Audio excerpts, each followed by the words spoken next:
Hello, hello, hello, and welcome to Nasty Bitch Presents Rankings with my wife. My name is DeAndre Robertson, and I'm here with my beautiful wife. Say hello, wife. Hey, Diddy. Long time since we did this. It's been a minute.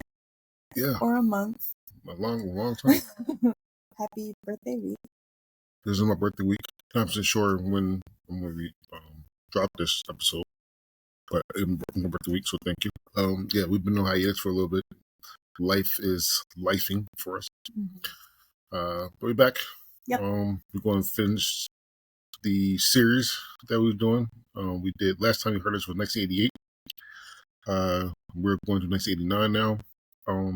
Also, a little side note, and no time soon, but I think starting in 1994 or 1995, we started adding a little more rankings. So we started adding TV shows that premiered in that year, and also Billboard's Top 100 music for that year as well. And you've been posting those top 10s on social media. Those have been fun watching. Yeah. So we will be reviewing that as well. So just give us a chance and welcome us back. So how this goes that we asked, I sent a list of the top 104 movies of 1989 to, well, according to IMDb. And sorry, that's a lie. According to Rotten Tomatoes. I sent it to myself, my wife, Josh, from the Toontastic Journeys podcast, Amanda from the Sibless podcast, Casey from the Evening the Movies podcast, and CJ from Toontastic Journey podcast, and asked them to give me their top 10 movies from that list, and then we use math to count to come up with a whole list. So we have 23 movies here, right? That means it's 3 tiers. We're going to talk about each movie. I asked AI to give me some fun details about each movie, which I'm going to read. And yeah, I hope your movie makes the list. With that being said, this is a long time, so Emily probably don't remember everything's on this list. I sure don't. We've done so many more brackets along the way that I have no idea. I'm so lost. Yeah, I literally just posted. It'll be a fun surprise. As of today, I literally just posted 2005 movies on our rankings 2005 on Facebook. So, without further ado, number 23 is Roadhouse. Roadhouse stars Patrick Swayze, Kelly Lynch, Sam Elliott, and Ben Garza. Release date was May 19th, 1989.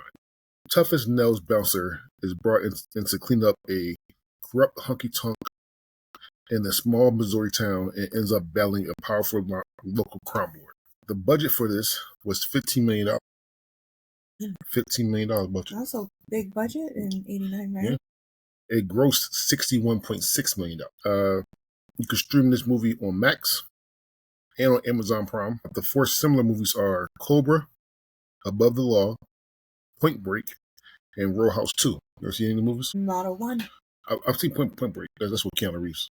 You didn't ask for a black movie, did you? No, I didn't. I just did it that way. Yeah. Because it pissed me off and keep giving me the same black movie. Over me pissed off with AI, and I like AI right now. So I have some facts about this movie. Though wasn't really, people didn't like it in the 80s. It did come a cult classic. Roadhouse earned cult classic status over time, especially known for Patrick Swayze be nice until it's time not to be nice philosophy. A rare fact. In 2015, the NYPD reportedly used a clip from Roadhouse in the mandatory training for 22,000 officers to emphasize Dalton's be nice approach under pressure. What the fuck? I don't know anything about this approach, so I don't know what that means, but that's very interesting. It is very interesting. You made 22,000 cops watch it. Do you know what it is that they're talking about? No, I haven't watched Roadhouse before. When you say Roadhouse, I think From Dusk Till Dawn. I don't know why, but it's totally not the same movie at all. I get it, but when I say Roadhouse, actually, what I think about is that episode of Family Guy. Peter watches Roadhouse, and then he goes everywhere, and he starts kicking people in the face and saying Roadhouse. Kick people, Roadhouse. Roadhouse. Oh my god! It sounds like it could be like a wrestler's move. It actually could be a wrestler's move. Yeah, right. Some just ended today. Oh, you in with the Roadhouse? Totally. 1, 2, 3, the Roadhouse wins. Number 22 was Pet Sematary. Ugh. What's the for? Ugh. You like it?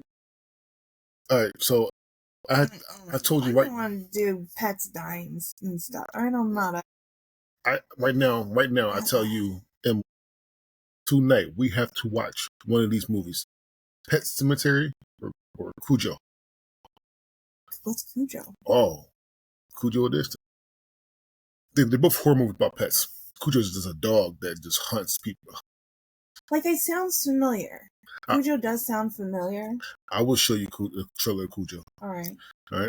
But I've seen from Pet Sematary. This is Macaulay Culkin. I don't think so. No, that's the one where he's the bad kid and kills like the dogs or the killing pets thing. I don't like it. Well, Pet Sematary is a Stephen King novel. Okay. Mm-hmm. So is Cujo. I think it is actually. Oh, seriously? I think so. I gotta check my markers, but I'm pretty sure it is. Dale McKiff, Fred Gwynn, Dennis Crosby, Miko Hughes, and Blaze Barty are the stars in the movie. This came out April 21st, 1989. A family moves to rural Maine and discover a cursed burial ground that reconnects the dead with chilling consequences. The budget was $11.5 million. Yeah. Where to stream? You can currently stream it on Paramount Plus. That's date night. Date night? You've been pulling these date night movies like that Together one. That was creepy as fuck. That is not a date night movie. I want to see Together so bad, though. I do. That looks so fucked up. I know. I want to see it. Love it. I know. The 4 movies like Pet Sematary is 1, Cujo. Exactly, Cujo. Stephen King movie. The Shining, Stephen King movie. The Changeling, I never heard that one. And Pet Sematary 2, which was horrible. Any of the same actors? No, not really. Was it the same cemetery? Yeah, it was well, technically, it's horrible.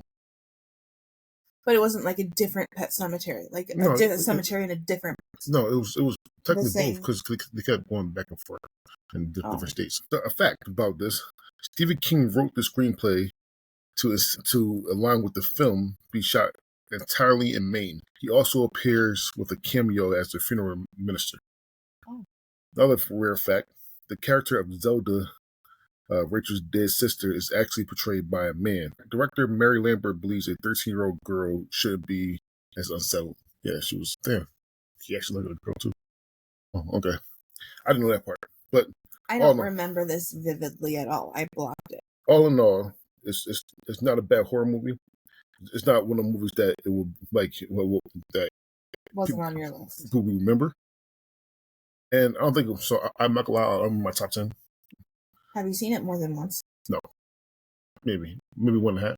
Number 21 is the Karate Kid Part 3. Now, I'm 100% sure this is on my list. Yeah. Because this is your favorite one. This is, to me, Karate Kid Part 3 is better than the Karate Kid and Karate Kid Part 2.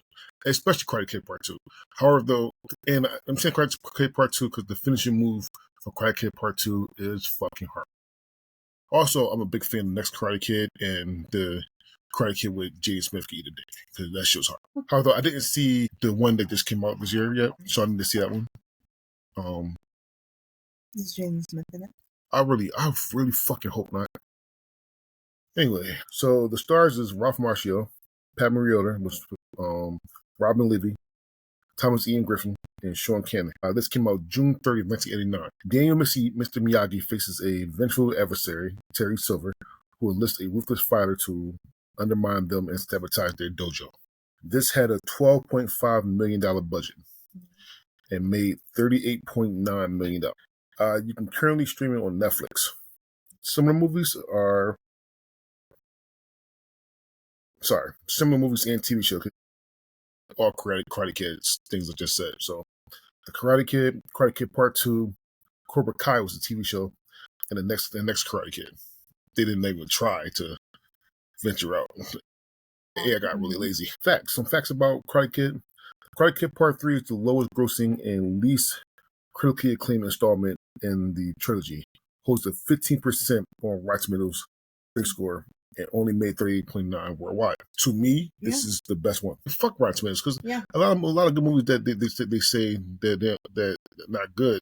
I love Surf Ninjas. I know you don't like it, but Surf Ninjas is fucking amazing. Look Who's Talking Now. Look, the best one out of the fucking trilogy. Zero. Yeah. Fucking A Low Darn Dirty Shame got a 0. And that's horrible. Black people are still mad about that. So, fuck Rotten Tomatoes. Another rare fact. One early concept by the writer envisioned the film as a fantasy kung fu story set in the 16th century China with time traveling and flying people. An idea ultimately scrapped in favor of a more grounded sequel. I was going to say, is that what happens? No, not at all. In any of them, do you go to the 1600s? No. Okay. No. If they would ditch some shit like that, then it probably got lower than 15% maximum, and I would have hated it with a passion. All right. Out of tier 3, these are movies. Number 23, Roadhouse. Number 22, Pet Sematary. Number 21, The Karate Kid Part 3. If you had to watch one of the movies you have never seen, was all 3 of them. I guess I'm gonna go Roadhouse. Yeah, actually, I've seen 2 out of 3. I haven't seen Roadhouse, so mine should be Roadhouse too. All right, we're going to tier 2 with number 20. This really isn't that many. That means we've agreed on a lot. Yeah. They have a lot of movies. Okay. It gets brutal as we get further down. Yeah, the one I did for 2005 just now. Fucking it has 43 movies. Yeah. So we got 20 more plus movies than this when we did 2005. Anyway, number 20 on this list, on 1989, is Troop Beverly Hills. Fuck yeah. There you go. One on my list. Should be higher, but stars Shelley Long, Craig Nelson, Betty Thomas, Mary Gross, Stephanie Beckham, Johnny Lewis, Kelly Martin, Tori Spelling. Came out March 24th, 1989. A privileged Beverly Hills socialite agrees to lead her daughter's wilderness group troop to reconnect during the divorce, only to rally the girl to prove themselves at a wilderness jamboree when threatened by a rival troop leader. The budget was $18 million. Box office, $8.5 million. He said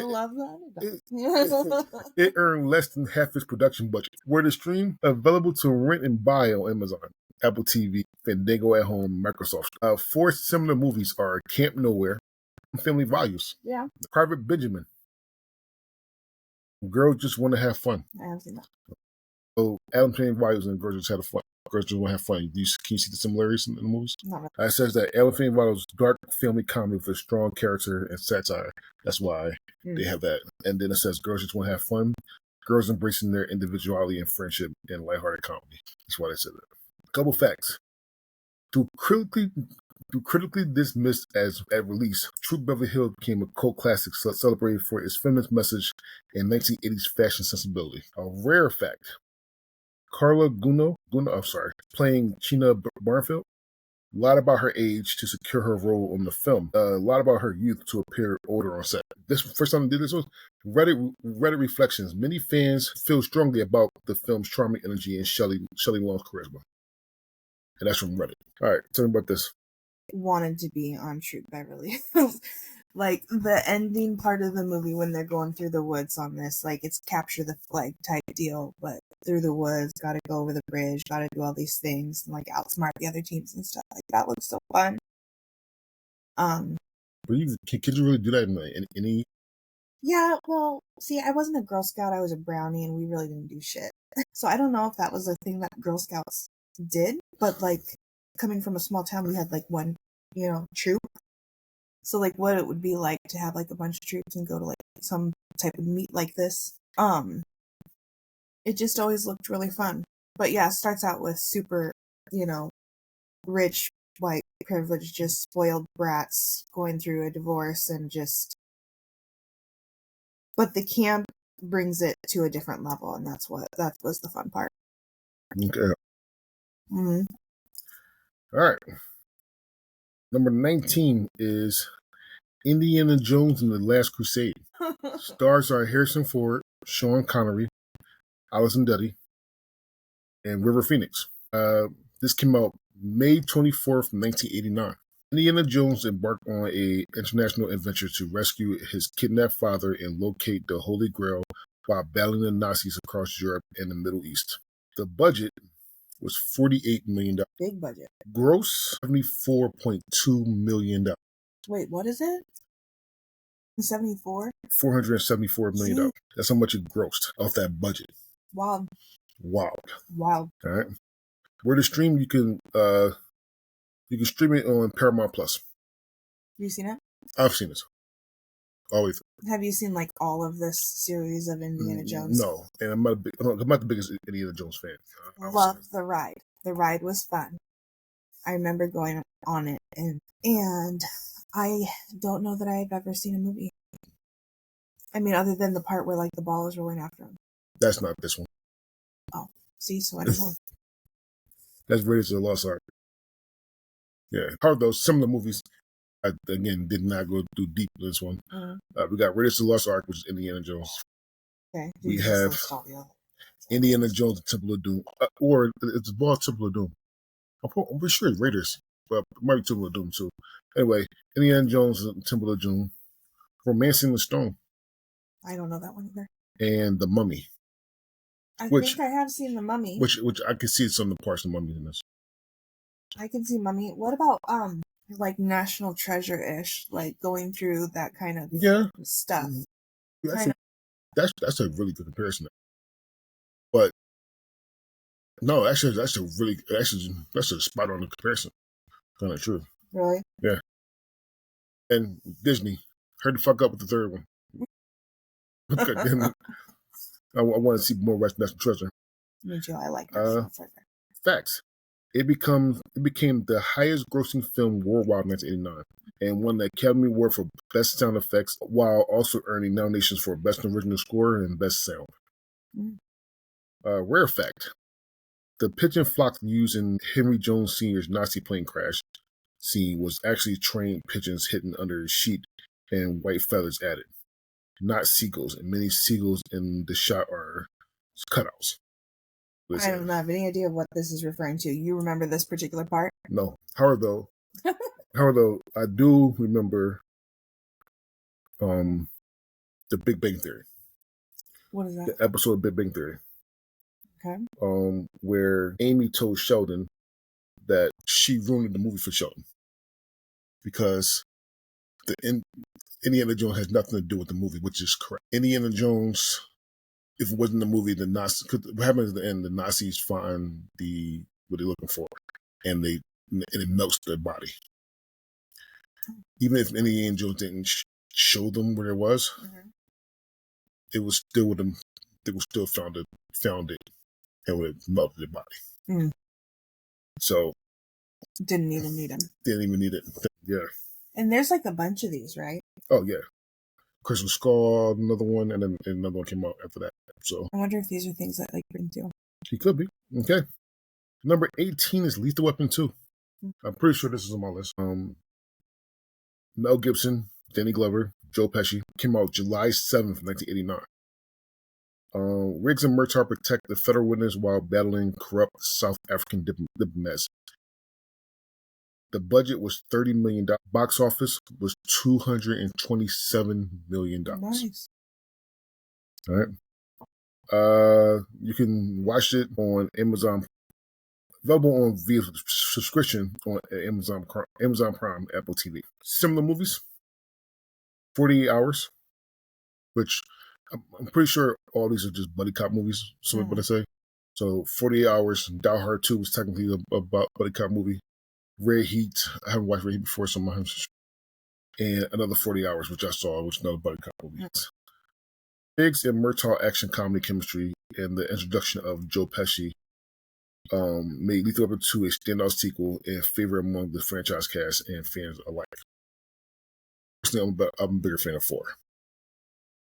That's what Chris Rock. It's fucking hilarious. Like throughout the movie, it's funny? No, all 4 of them are funny, but the 4th one is just hilarious.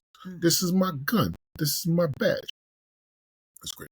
Rare fact, the film original script featured a much darker ending where Riggs would die. Shit. 2 endings were filmed, and audience tested favored his survival. And Black departed the writer departed the project afterwards. Damn, you want Riggs to die? That kind of fucked up. You kill a black character. No, sorry, not black character. Riggs is Mel Gibson. Sorry. I don't know which is which. I don't know. I just know that I've seen, I think, the Mel Gibson character live in some kind of shanty thing on a beach. Yeah. That I don't know which movie that is in. All of them. But the fourth one, so the third one he gets a girlfriend, and in the fourth one he gets the girlfriend married, pregnant. However, he moves his we call it a shanty. I don't know what to call it. I just remember it being some kind of a thing on the beach. Was it Airstream? Well, Airstream shanty, what that shit called?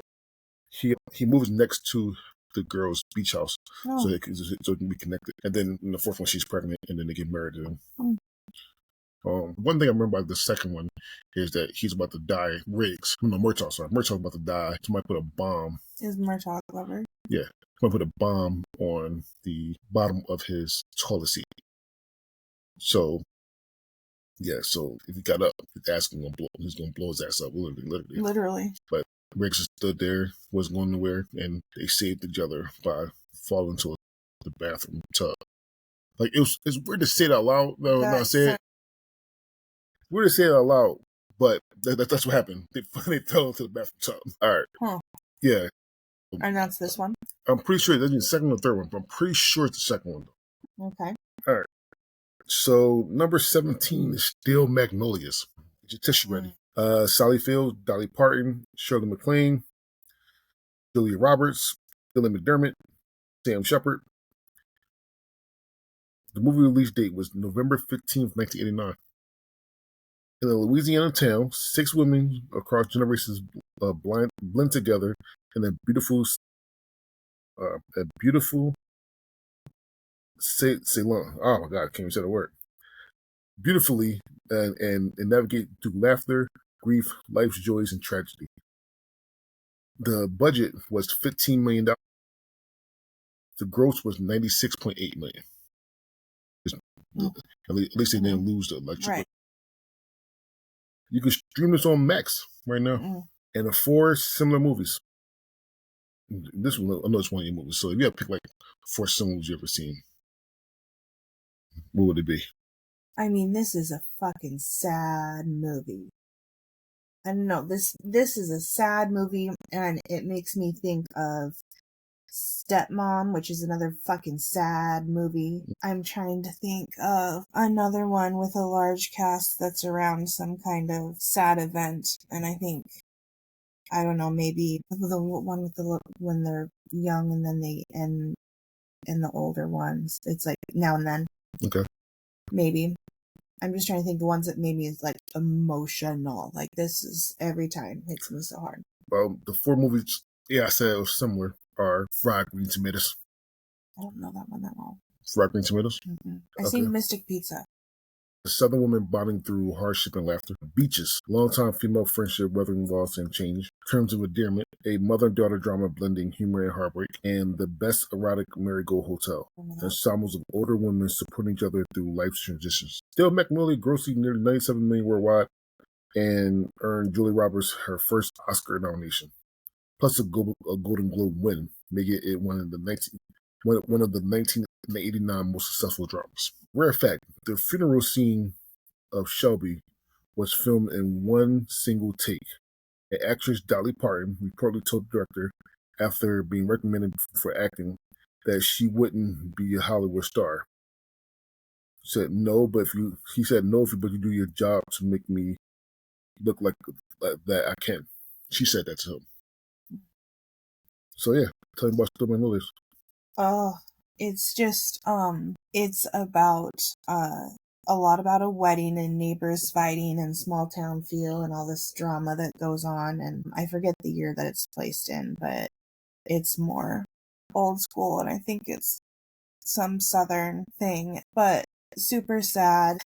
The Julia Roberts, like you said, the funeral scene, she obviously dies after she has her little boy, she's extremely diabetic and dies, and it's just super sad movie. So good, so good. I remember watching it many times with my grandma. Y'all can't see me, but my wife's about to cry, so we're going to the next movie, all right? Which is number 16, A Weekend at Bernie's. Fucking good movie. Hell yeah. Here's my Stars are Andrew McCarthy, Jonathan Silverman, and Terry Kisser. Came out July 5th, 1989. Two insurance company employees discovered their boss is dead and spend a wild weekend pretending he's still alive to avoid suspicion and keep enjoying their party-filled beachfront lifestyle. This had a $15 million budget and grossed $30 million.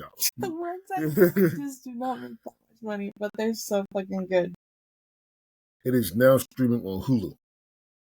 4 movies like it. Mannequin. I don't know that one. Mannequin is when the guy goes to a department store and a mannequin comes to life. Oh, I don't know. It's the one girl from Sex and the City, the fast girl, Samantha. Yeah. Yeah, she's the mannequin. Oh. National Lampoon Vacation. Fun. National Lampoon Vacation, 1983. The first one. Oh, the first Man, one. fuck your mama. They always That's had me funny. laughing because my first time watching Vacation was a couple years ago, and seeing that part had me fucking dying. That shit was, man, fuck your mama. That part was funny as shit. Office Space is another similar movie to I don't Weekend get at Bernie. that. It says workplace satire Workplace. and rebellious office frustration. And Very Bad Things. I don't know that I've seen Very Bad Things. A dark comedy where friends try to hide a body. Terry Kesser's performance as Bernie was praised for his humorous portrayal of a corpse, with changes in the facial expressions, stiff movements that it made his stillness comedic gold. A rare fact is, during underwater photography for certain scenes, Kessler would lower 35 feet deep without diving gear. He alternated breathing from an airline from a scuba diver, consisting nearby to maintain the realism in the scene where Bernie was dragged through the surf. Wow. Yeah. Such a good movie. Tell me about it. A little bit. I mean, you summed it up, really. These two guys that work for an insurance company find a huge error that the company is losing this massive amount of money and bring it to the owner's attention, and it's the owner that's, getting the money out of the business and bribes them over to his beach house for a weekend away, and when they get there he's dead and they want to still enjoy so they act like he's alive and party with them, and just it's fucking funny. And then there's a second one. Isn't the second one where like if you play music he start moving? Yeah. That's the dumbest shit I've heard in my life. It is. There's some kind of voodoo magic that they had done, and then the music he starts dancing. It's so stupid, but it's funny. Well, from one dumb movie to the next dumb movie. Number 15 is Bill and Ted's Excellent Adventure. Keanu Reeves, Alex Winter, and George Carlin, rest in peace. Came out February 17, 1989. Two dim-witted but charming high school students travel through time in a phone booth, gathering historical figures to help them pass their history report and save their band's future. I want to just say this right now.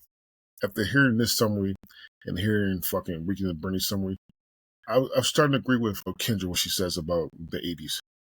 Kendra said that writers and producers and directors in the 80s, all they did was snort cocaine and put things together. Phone booth time travel. Voodoo dead people. That's dance. I could see that being a thing. That's sure. The budget for this movie was $10 million for Bill and Ted's. It got a $40 million box office. You can stream on Amazon Prime Video or Max. 4 similar movies: Back to the Future, Bill and Ted's Bogus Adventure, Time Bandits, and Mighty Python and the Holy Grail. The film launched Keanu Reeves and Alex Winter to major comedic star status with the catchphrase, "Be excellent to each other," becoming iconic. It earned 81% on Rotten Tomatoes. A rare fact: the original title during development was Bill and Ted's Time Band. And at one point, the time machine was supposed to be a van, but was changed to now telephone booth to avoid Scooby Doo comparisons. Again, the 80s is what they said. I'm gonna do anything. Call it a fucking day. I watched this movie before. I'm not a 100% big fan of it. I do love Keanu Reeves. I do love George. Keanu Reeves. I do love George Carlin. George Carlin's amazing. Rest in peace to him. He's one of the most political people. I love George Carlin. But this movie is horrible. Serious horrible to me. And people love this movie. People love this shit. And I fucking hate it. With a passion. I just have seen like memes and stuff from it. I don't think I've seen this like all the way through or anything.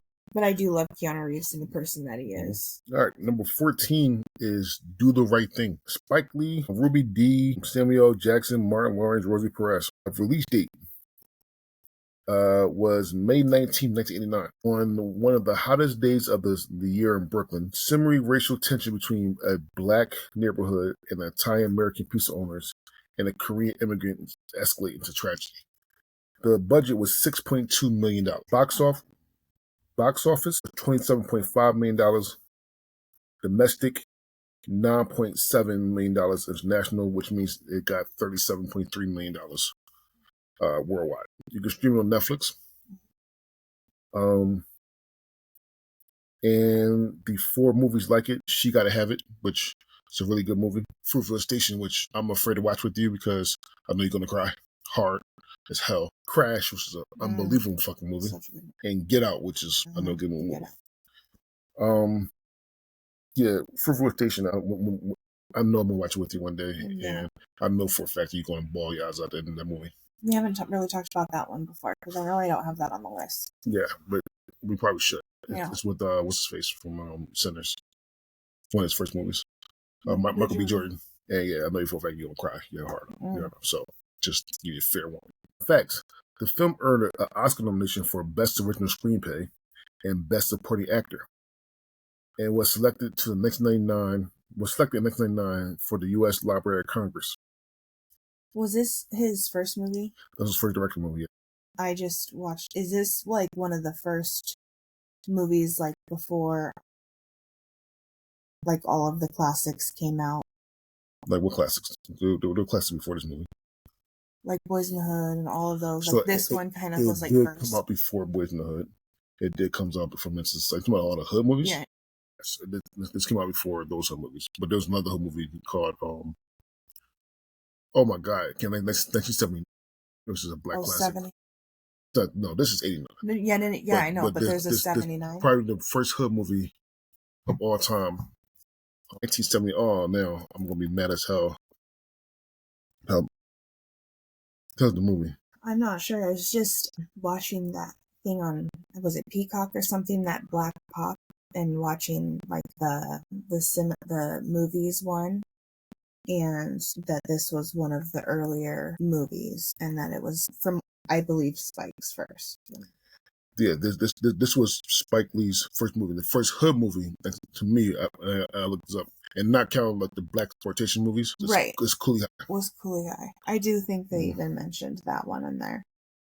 I just remember this being the first one that I knew. A rare fact about the movie that Spike Lee originally wrote an ending where Sal and Mookie rekindle, but rewrote it after test audience favorite and more tense conclusion. Who's the test audience for this stuff? Like they get random people to watch it. So like you know how I get those. They'll get more people before that. To, like what they do is like go to LA or New York, which was mainly 2 places to go. Walk and then literally go outside, have people smoke outside. But I watch this movie, but I can't tell you what it is. But it's a free movie, and then I'm gonna ask some questions afterwards. They get like 20, 30 people in that movie theater, have them watch it. And then hey, how do you feel about this? How do you feel about this? How do you feel about that? And then do that. Wow. Yeah.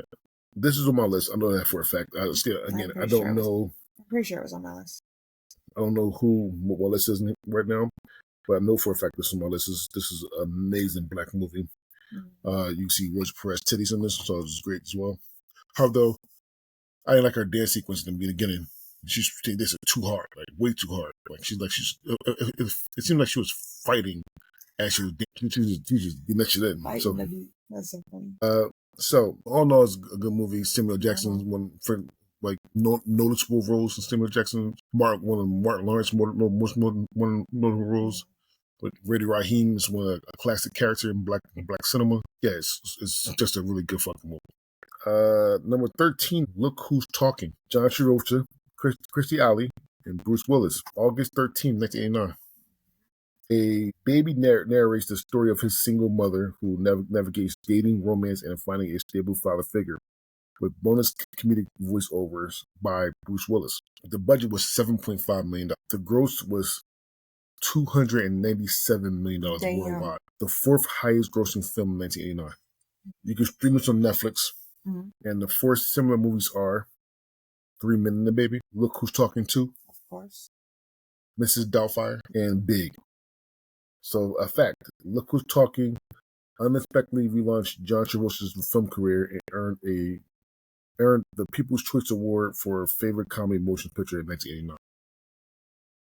Rare fact, the film features multiple babies as Mickey at different ages. At different ages, yeah. Fetus, newborn, and toddler, voiced by Bruce Willis. All right, tell me a little bit about Look Who's Talking. Watched multiple times during every pregnancy. I love this movie so much. Christy Alley gets pregnant after having an affair with her boss. She's not in a relationship yet, but the boss is married and she ends up getting pregnant and he's just going to leave his wife, doesn't leave his wife, ends up having this baby on her own, and when she goes into labor, John Travolta is the taxi cab driver that takes her to the hospital and gets mistaken as the father and just kind of hangs out after that. And it's the start of one of my favorite series of movies. I feel like I absolutely love this. I like watch this multiple times a year. I know that for sure. Again, so good. I still want to go on record saying that I know the dog animals are her favorite one. Look Who's Talking Now is the best one. Like, period. Like, hands down, period. First, it's just the little boy, then it's the sister, and then it's the dogs. And the dogs are the best one. And I think, isn't that what's the face from It's Always Sunny? Oh my God, small guy. Yeah, what about him? He plays the dog, right? I don't know that for sure. I'm pretty sure he plays the dog in Who's Talking Now. That's funny. I don't think I ever really paid attention to who exactly the dogs. Yeah, Danny DeVito. He plays the dog. He plays the dog in. That's who you were talking about. I thought you were talking about the other, my little guy that I like, one of the main guys. I don't know. But all right. Very good movie. Number 12 is The Little Mermaid. Jodie Benson, Sammy Wright, Pat Carroll, Christopher Barnes.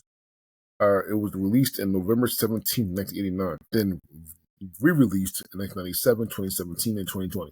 A rebellious mermaid princess trades her voice to an evil sea witch for legs and a chance at human life, only to face life or death stakes pursuit of love with her prince. This movie had a $40 million budget. Which, I'm not gonna lie, I mean, I know how much it is to make a movie. I understand that. Like, I understand the personally, but back in those days, in an animated movie, and to be the budget for $40 million. Isn't that a lot of fucking sketching and shit though? I mean, that was a lot of work for those kind of movies, not computer shit. In 1989, it grossed $184 million worldwide. However, because it kept getting re-released, it's up to $233 million. We could stream on Disney Plus, obviously. And 4 similar movies are well, I think all Disney movies. I'm not sure the last one, but Beauty and the Beast, Aladdin, Little Mermaid 2, and Splash, which is a live-action romance combining human world and sea mythology. Some facts. The film's success relaunched Disney's animation career, winning 2 Academy Awards for Best Original Score and Best Original Song, which is Under the Sea. Rare fact, Sebastian was originally intended to speak with an English accent until the lyricist suggested a Caribbean accent. Interesting. All right, tell me a little about the Little Mermaid. Love Little Mermaid growing up by the ocean. Like, I was into mermaids and definitely was a huge fan. One one of my favorite Disney movies for a very long time. Little Mermaid, but yeah, rebellious daughter to the king and wants to see what life's like on land and falls for not knowing it's a prince, but guy on a ship wants legs, gives up her voice so she can be on land, and then goes and falls in love and without talking. Mm-hmm. I mean, Ursula's one of the best villains of all time. People love Ursula. This is not a bad Disney movie. It did relaunch Disney's production. If it wasn't for this movie, we wouldn't be getting the movies like Toy Story and Aladdin, I'm pretty sure, and Lion King. Like you get those classics. So this would have flopped. It'd been a wrap for Disney. Wow. All right, last one in this tier. Number 11, When Harry Met Sally. Billy Crystal, Meg Ryan, Carrie Fisher. Came out July 14, 1989. Over 12 years, two New Yorkers develop a friendship and explore whether men and women can stay platonic until love interferes in unexpected ways. A $16 million budget. It made $93 million worldwide, making it a sleeper hit. A sleeper hit? Nobody thought this movie was going to do as good as it did. It's now available on Netflix. 4 movies like it is You Got Mail, Sleepless in Seattle, The Apartment, and Before Sunrise. So I'm pretty sure you saw 2 of these movies. Yeah, I don't know Before Sunrise. The Apartment? I don't know that one. Yeah, because that's a 1960 movie. Some facts. Nora Ephron earned an Oscar nomination for Best Original Screenplay, and the film is considered a landmark in the rom-com genre. It is. Rare fact. The iconic deli scene was ad-libbed by Meg Ryan and Billy Crystal.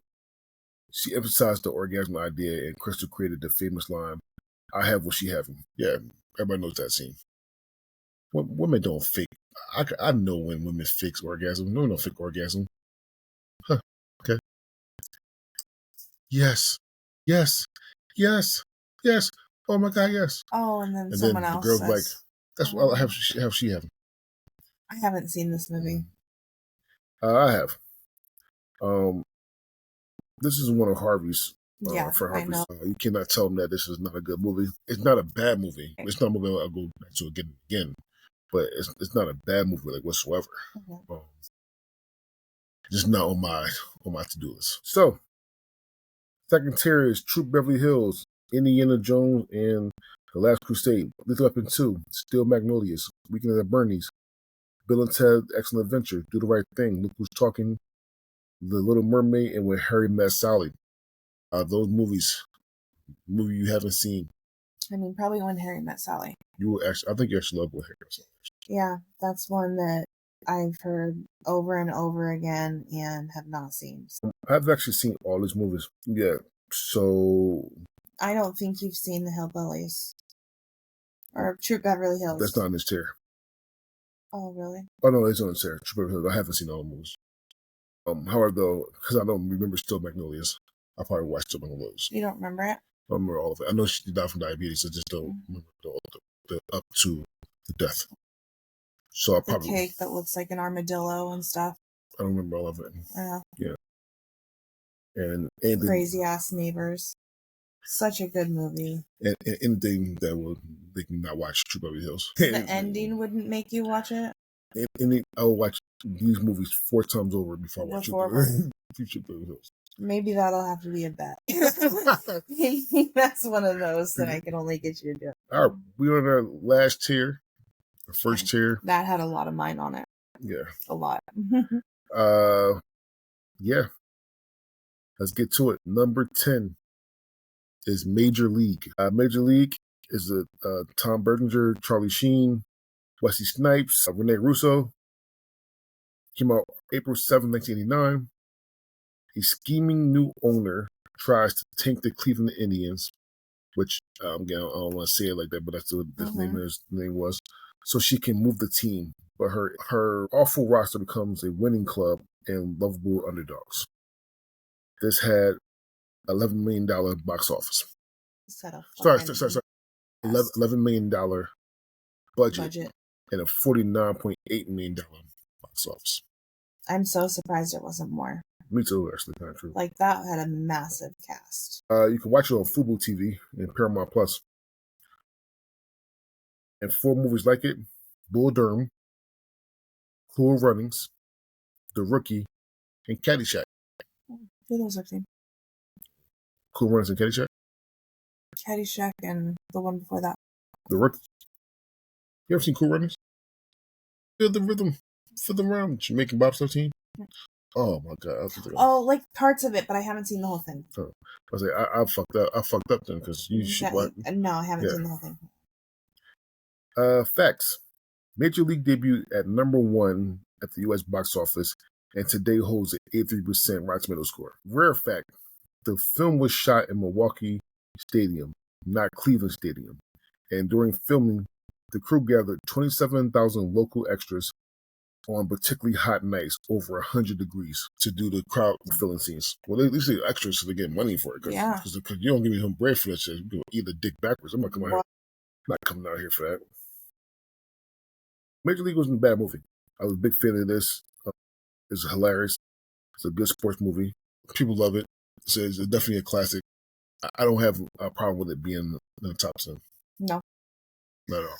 I don't either. It is a good movie. I'm not sure if it made it onto my list or not, but it I definitely see why it's here. Actually, now look at the top 10 list. I don't have a problem with none of these in the top 10. But let's dive on. Number 9 is Honey, I Shrunk the Kids. So before I go on, let's talk about this. What is the better of the 3? Out of the 4? Honey, I Shrunk the Kids, the movie. Honey, I Shrunk the Kids, the TV show. Honey, I Blew Up the Kids. Honey, I Shrunk Ourselves. I want you to rank it 1, 2, 3, 4. Even if you haven't seen it, I want you to rank it 1, 2, 3, 4. The show is last. Show is last? I last? don't know that. Okay. I think I gotta go Shrunk the Kids first, just because that's the one I grew up with. But the baby, I fucking love, so I've got to put that second. So third is us, ourselves. Mm-hmm. Okay, so I know you like that one. Me, personally, it's going to go ourselves first. Yeah. Ourselves is fucking hilarious. I know you love that one. And then it's going to go to the TV show. Then it's going to go Shrunk the Kids. And then the baby. And then Blew Up the Kids. It was so goddamn stupid. Blew Up the Kids was dumb. Great.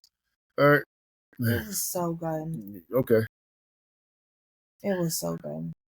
However, something you might not have known that it almost wasn't called Honey, I Shrunk the Kids. The 2 titles they had was the Teeny Weenies or Grounded. Those are the 2. Wow. Those are the 2 names that it was. It almost had. Wow. The stars are Rick Moranis, Matt Fuhrer, and Robert Oliver. Came out June 23rd, 1989. An inventor accidentally shrunk the kids and their neighbors to 1/4 inch tall, sending them on a backyard adventure full of oversized danger. The budget was $18. Grossing was $222.7 thousand. So no, $1 million. Then Disney highest grossing live action title for 5 years. Okay. Where to stream? Disney Plus, obviously. 4 movies like it: Honey, I Blew Up the Kid, Honey, We Shrunk Ourselves, Ants. What? Okay. And The Incredible Shrinking Man. Facts: the film was the director debut of Joe Johnston, and its success launched Disney modern live action film adventure legacies. Rare fact: in the original script, there was 5 kids. One of whom was meant to die in the sprinkler scene. Before Disney removed that plot point. Damn. Disney fucking killing everybody all the time. It was supposed to die. Jesus. Back in those days, if you was in a Disney movie, you die. You die. It is what it is. Right at the beginning, too.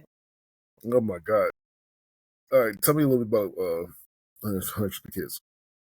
I mean, that's what he does. He's a goofy ass scientist. Love Rick Moranis. So fucking funny. I wish he did more movies. But builds this crazy invention that neighbor kid hits baseball through the window, sets it off, shrinking the neighbor kids and his kids, and they get lost in the backyard and have to go on this whole ass adventure to get from the fucking backyard back into the house and end up in his fucking cereal bowl with his Cheerios, and he's about to eat them and then realize it's his kids. But it was pretty early on that he realized that he shrunk them because he found the broken window and button, and so he was like trying to fucking find the kids. I had special Little Shop of Horrors. So that'll be third. Little Giants. You're not even putting Ghostbusters. I'm not no, because he didn't start those. I'm gonna say he started.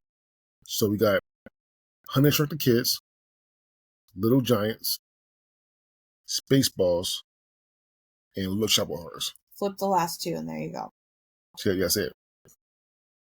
So Honey and Shrunk the Kids, Little Giants, Shop of Horrors, then Spaceballs. All right. So it's going to be, for me, it's going to be Little Shop of Horrors number 1. Of course. Little Giants number 2. Spaceballs, and then Honey and Shrunk the Kids. You just are a hater. Well, I'm a hater. I didn't say that. No. Those are classic. All right. Next movie, number 8, is Glory. My wife crying the first time she saw that movie. Bawling. Matthew Broderick, Denzel Washington, Morgan Freeman, Carrie Elwes, which is from one of Emily's favorite movies. No, don't even say it. That's trash. Release date was December 14th, 1989. Based on a true story of the 54th Massachusetts Infantry, the Union's first all-black regiment. Glory chronicles their courageous, tragic assault on Fort Wagner under Shaw's command. $18 million budget, $27 million box office. What the fuck? You can rent and buy everywhere. You can rent and buy movies. Similar movies are Gettysburg. Okay. Cold Mountain. Guys in General is a prequel to Gettysburg. Really? I didn't know that was a prequel. Prequel to Gettysburg, exploring the early war years. And Amistad. Yeah, Steven Spielberg loved to do the black movies. I didn't know. I got you, but I didn't know Steven Spielberg was the director of Amistad. I didn't. One of the most iconic things about Amistad, like lines from Amistad, is when it says, "Give us free."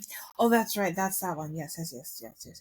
Some facts. Glory won 3 Academy Awards: Best Supporting Actor from Denzel Washington, a Best Cinematography, and Best Sound, and was widely praised for its authenticity. It has 95% Rotten Tomatoes. A rare fact: the director filmed a 9-minute reenactment of Gettysburg to pitch the project, some of which was used in the film. Wow, I didn't know that. Meanwhile, the flogging scene involved Denzel Washington being lashed fully with a special whip and reportedly breaking into tears without the director having the call cut. What the fuck? Yeah, I'm not gonna lie. The box office. Damn. Box office for this is hurt my heart a little bit. I'm not gonna lie. Yeah. I'm not gonna lie. Because Glory is a fucking fantastic movie, and that just proves that nobody want to go see black movies back in those days. Yeah. And that sucks because Glory is one of the best movies of all time.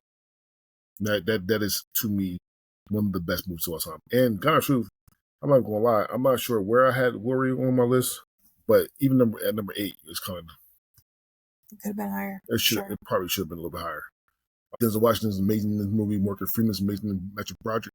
And I hate Ferris Bueller's Day Off. I hate Hard T. Ferris Bueller's Day Off. But he did an amazing job. Do not like Princess Bride, not kick. Eloise did a fucking amazing job as well. Like, there's no flaws in this fucking movie whatsoever. Yes. And to have that be the box office is sad. That's fucking crazy. Yeah. That's insane. That's sad. Mm-hmm. All right. Number 7 is Back to the Future Part 2. Michael J. Fox, Christopher Lloyd, Leah Thompson. Came out November 22nd, 1989. Marty and Doc traveled to the year 2015. And where we at now? 2025? So 10 years ago. Right? and they had our future all fucked. fucked. So they traveled to the year 2015 to prevent Marty's future son from ruining the film legacy. But Biff altered the timeline, forcing them to return to 1955 to fix history once again. Box office was budget was $40 million. The box office was $333 million.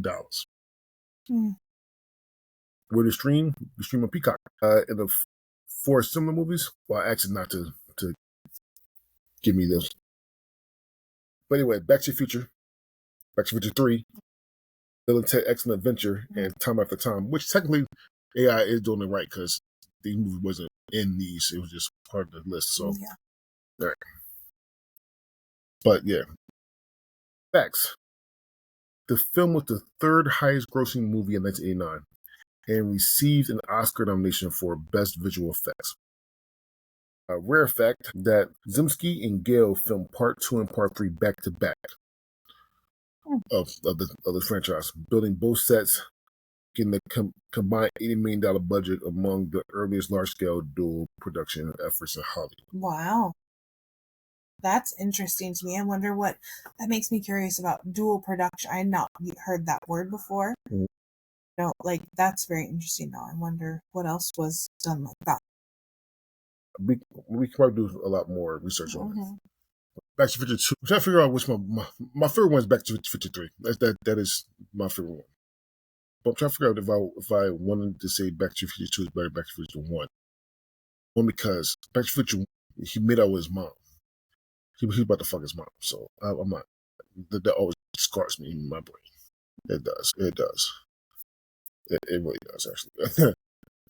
So I know Back to 53 is my favorite one. Back to 52 is great. I'm a big fan of the sneakers. I want a pair of those things so bad, but I'm not paying $7,000 for it at all. There's no way hell. Right. No. And they got the future on. No flying cars. Oh, this DeLorean. You know what it made me think of? There wasn't really. Was there computers? Did we have computers in '89? Yeah, but the big fat ones. So not so much like porn. No, I just think because it's like the mother kissing the son, and you know that's like a big category in porn. Like just with the recent whole CEO scandal and how that made those kind of things spike in things. I wonder if at this time it made like the incest category spike because it was such a big movie. I'm not sure. I'm not doing the research. That was where my head went. Number 6 is Dead Poets Society. Captain Robin Williams, Robert Sean Leonard, Ethan Hawke. Came out June 2nd, 1989.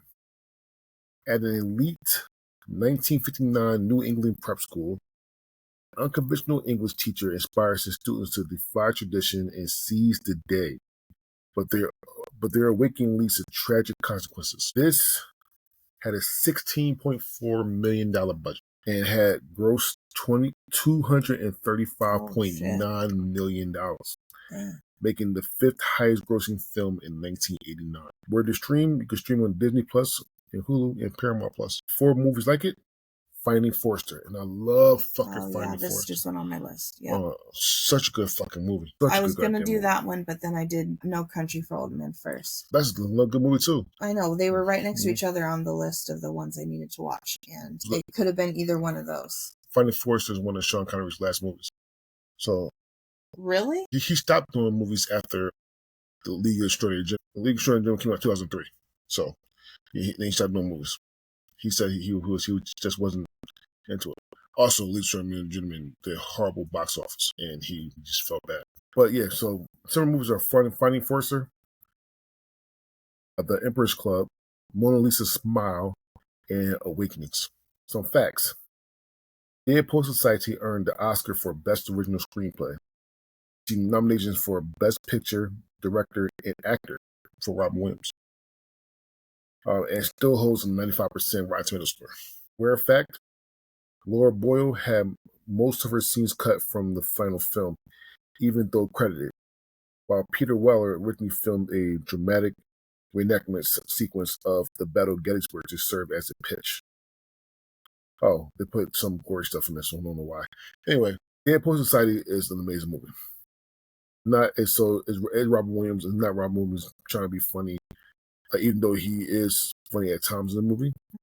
It's really him just trying to make sure his students know that they're not always going to be straight and narrow out there. There's going to be some sides you got to go to as well. And it's such a goddamn good movie. But one of the best lines of all time, "Oh Captain, my Captain." But it's a really good movie. Yeah. No, when you started doing watching the trailers for stuff, that's not what I ever imagined when we've talked about Finding Forrester before. Well, we're talking about Dead Poet Society. Or no. Okay, well, Dead Poet Society. But the "Oh Captain, My Captain" thing. Dead Poet Society. That trailer. Yeah. Yeah. No, I just know that it's another one that's coming on my list. All right. Here come the top 5. Number 5, Ghostbusters 2. Oh, To me, the best Ghostbusters movie. Yeah. To me, is better than number 1 for me. I'll take the Statue of Liberty over Marshmallow Man any day of the week. Bill Murray, Dan Aykroyd, Ernie Hudson, Rick Moranis, Annie Potts, Sigourney Weaver, Ernie Hudson. July 16, 1989, when the movie came out. The Ghostbusters return when New York faces a creeping river of supernatural slime and a sinister entity, Ego, trying to resurrect himself in a little boy. Had a $40 million budget and grossed $215.4 million. You can stream this on Peacock. 4 movies like it: Beetlejuice, Gremlins 2, The New Batch, Back to the Future 2, and Ghostbusters Afterlife. Some facts. Ghostbusters 2 opened the box office with over $49.5 million, setting a record for the biggest non-holiday opening weekend at the time. Though overall it made less than the first film and received mixed reviews for holding a 55% on Rotten Tomatoes. Rare fact: cast and crew negotiated a unique profit-sharing deal. Instead of high salaries, the principals, Murray, Aykroyd, and Ramis, accepted a flat or minimal pay in exchange for a portion of box office profits. Production was rushed in the mid-1988 despite expectation of a tighter budget under $40 million. It's the best Ghostbuster. I'm okay as long as you like them. However, though, again, leads me to my question: is movies like Ghostbusters and Jurassic Park horror movies? Maybe a little scary, but not full-on horror. Like, I wouldn't put that in the same bucket as, like, fucking Saw or something. No, but I want to say Saw, but, I mean... Like, what is Saw considered? Saw is horror. Suspense. I'll say Saw is suspense, actually, to be honest, truth. I would say Saw is suspense. Only because, like, it's not scary to me. It's just a lot of blood and guts and no, yeah, it's not scary to me. Mm-hmm. So I wouldn't say Saw is a horror movie per se. Mm-hmm. Right? But to me, Jurassic Park should be in that category of horror, because if Jaws is a fucking horror movie, then Jaws is a fucking horror movie. Then fucking Jurassic Park should be one. Yeah, and then if Jurassic Park is, like, I could see why Ghostbusters would be also. Okay, number 4 is Lean on Me. Such a good good movie. This was a good year. Oh yeah.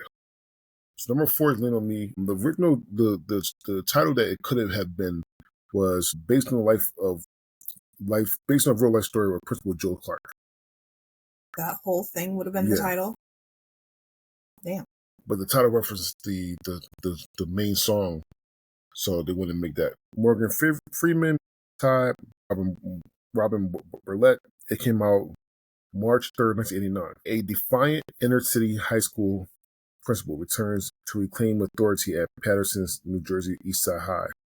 using controversial discipline and leadership to force positive change among the chaos and academic decline. The budget was $10 million. However, because it's a black movie, it grossed $31 million. You can rent and buy this movie every week. You can rent and buy movies from. 4 different movies are, some of the movies are Stand and Deliver, which actually, I can see that. The Ron Clark Story, Dangerous Minds, and Freedom Riders, which all are good movies. I haven't seen the Ron Clark Story, but 3 out of the 4 I've seen are good movies. Fact, Morgan Freeman's portrayal of Joe Clark was widely acclaimed, earned a nod for Independent Spirit Award for Best Male Lead, and the film sparked a natural conversation on school reform and leadership through its message.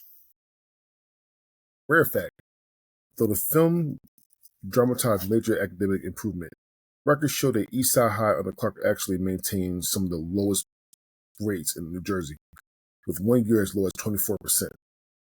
And some scenes were filmed with the real former Eastside High students as extras. That's cool. This is one of my favorite movies of all time. I love this movie.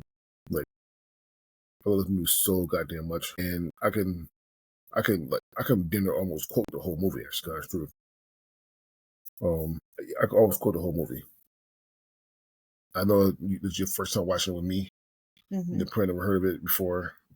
It's an amazing movie. For him not to get the love it deserved is bullshit.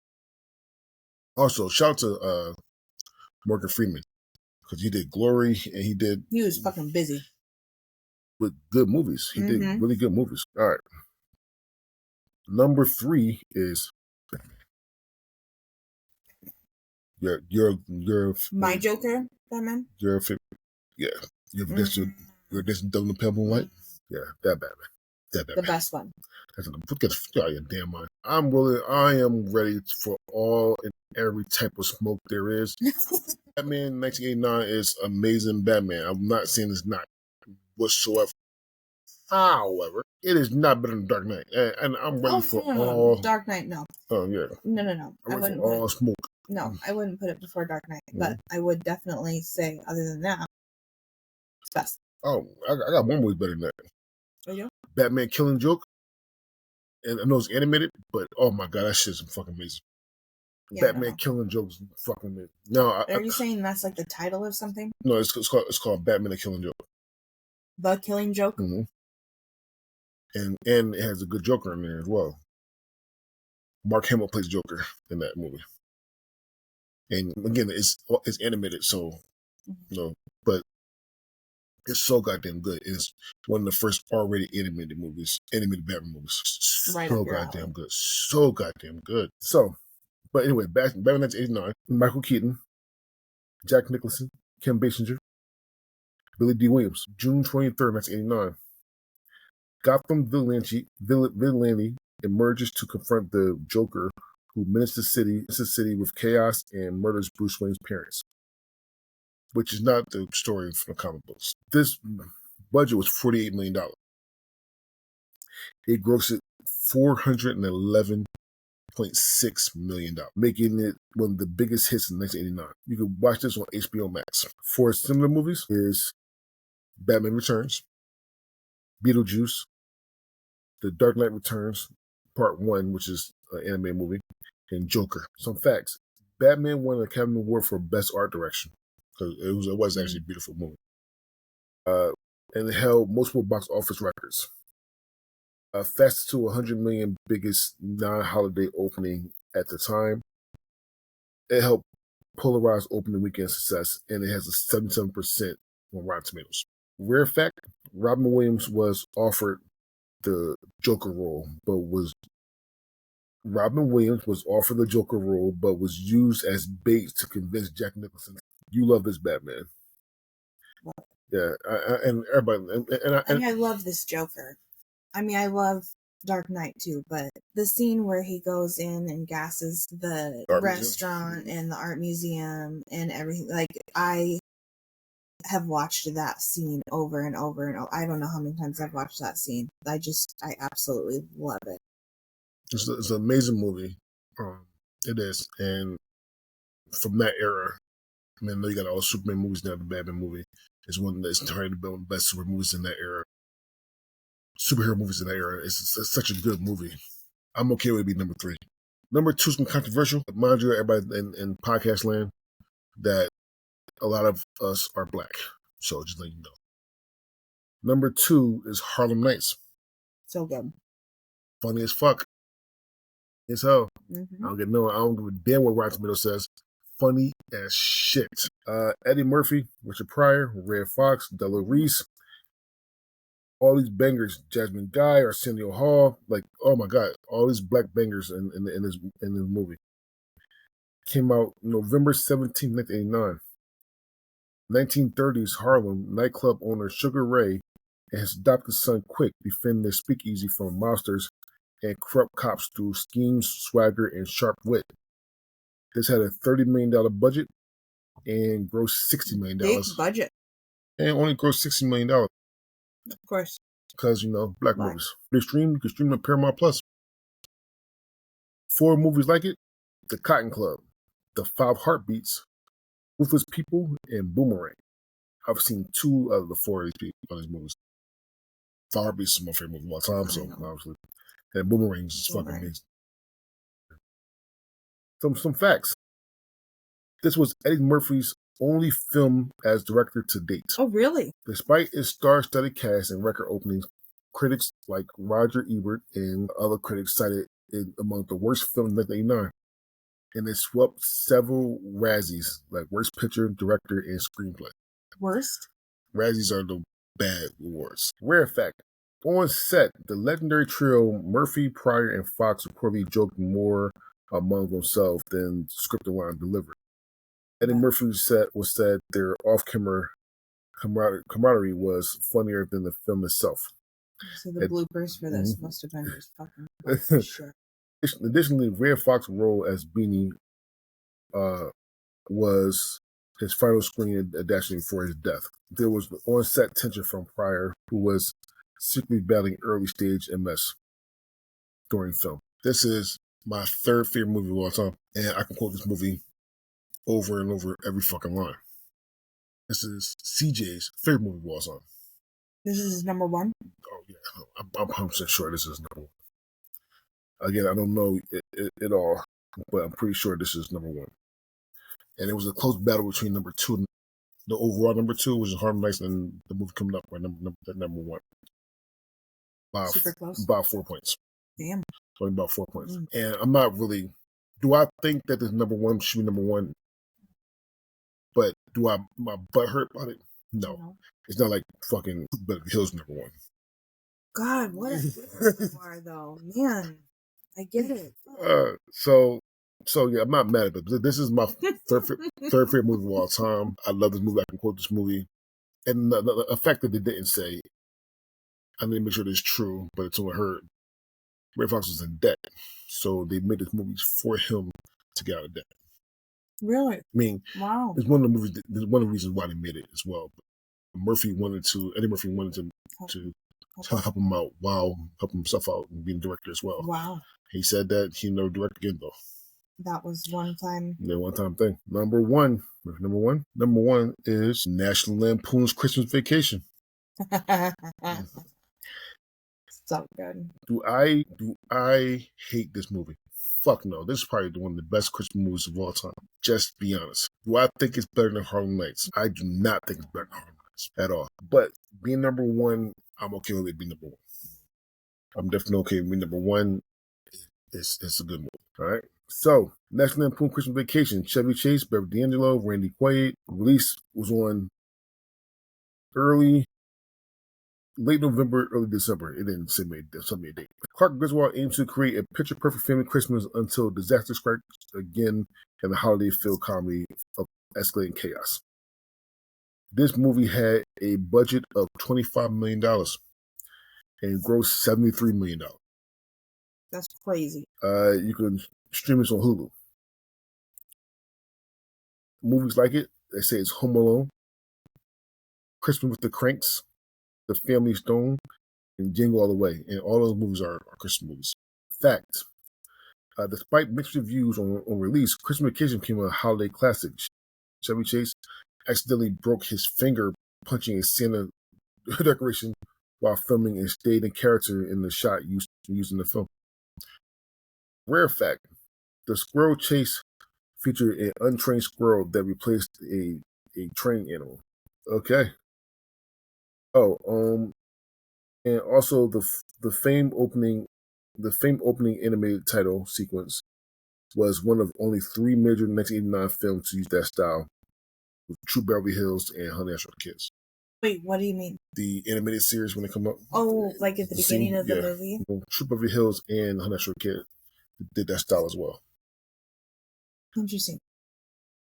All right, baby. Tell you about this number one. I mean, who doesn't know about this number one? Well, apparently not a lot because it didn't only grossed $50 million. Like it was low. Profit $50 million. It would be funny to factor in like besides movie, like all of the shit that goes with the movie. There was another movie that you said, and I was just thinking like, oh, Little Mermaid, like all the shit, money they've made, like no. They kept putting it back in theaters. Yeah, no, I know. They never put it back in theaters. Yeah. So if they put it back in theaters, they would have added it. It's kind of like what they did with Avatar and Titanic. That's why Avatar is still number one now. Because it wasn't number one. I think Endgame passed it. But they put it back in a theater. They put it back in theaters to make it number one. And it's a rolling total. Yeah, you gotta add off all box office stuff. Interesting. So yeah, it's just this dad who's trying to make an incredible Christmas for his family, and everything that can go wrong does, and it's just hilarious along the way, and everything falls apart, and you're just watching a train wreck, and it's amazing. Can you do the rant word for word? Sometimes no, like I used to, but I don't know. I let that shit go now. I can't. There's not enough space in my head. I can't remember all the shit. All right. So the top 10 was Major League, Honey I Shrunk the Kids, Glory, Back to the Future, Dead Poet Society, Ghostbusters 2, Lean on Me, Batman, Harlem Nights, and National Lampoon Christmas Vacation. You gotta watch one of these movies that you haven't seen or. Dead Poet Society. Yeah, I've watched all these movies. I was gonna say, I watch all these movies. I've seen most of them. I guess the ones that a little more unclear. I guess it would be Major League. I mean, I've seen Major League before and Major League 2, but yeah. All right. Well, before I go into everybody else's top 10, top 5 grossing movies of 1989. Back to the Future 2 with $210 million. Number 4 is Ghostbusters 2 with $215 million. Number 3 is Lethal Weapon 2 with $227 million. Number 2 is Batman with $412 million. Indiana Jones and Last Crusade was number 1 with $474. All right, so CJ's top 10 was number 10, Dead Poet Society. Number 9, Batman. Number 8, Ghostbusters 2. Number 7, Indiana Jones and the Last Crusade. Number 6 was Lethal Weapon 2. Number 5 was National Lampoon Christmas Vacation. Number 4 is Back to the Future 2. Number 3 is Glory. Number 2 is Lean on Me. Number 1, Harlem Nights. Casey's was number 10, Roadhouse. 9, Pet Sematary.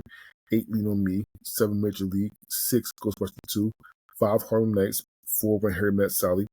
3, National Lampoon Christmas Vacation. 2, Batman. And 1, Dead Poet Society.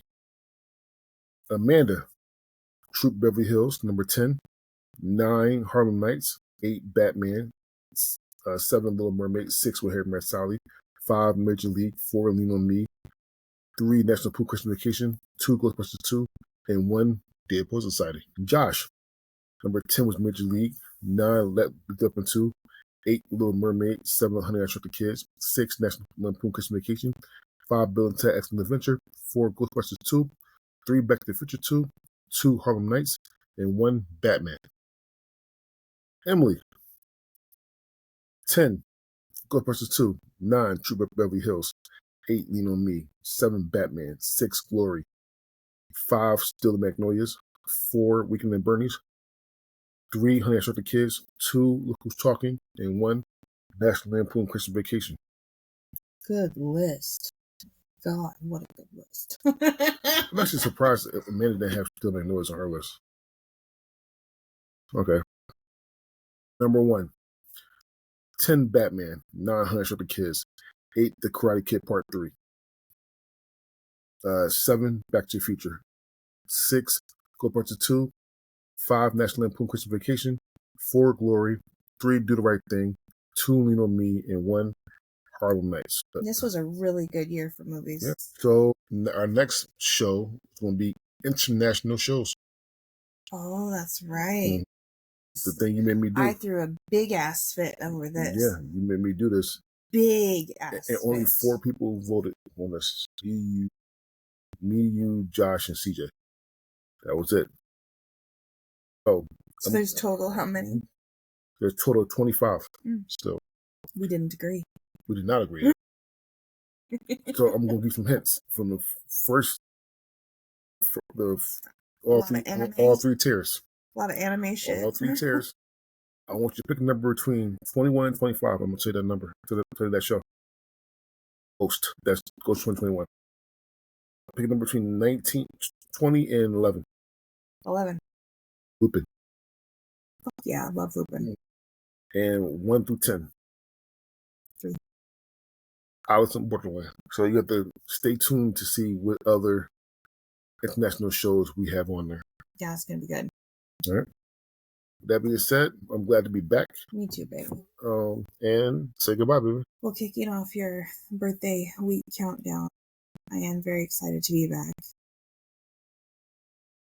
I don't know, like I said, when you're releasing these, but we'll be doing another one tomorrow, and I'm excited for it. And yeah, we love doing these. If you listen to these, a lot of these are on TikTok as well. Well, all these on TikTok as well. There's no way in hell we're going to get up to where we are right now for TikTok. So if you wanted to look at the visual thing for TikTok from 1989, please do. Masturbators Podcast TikTok.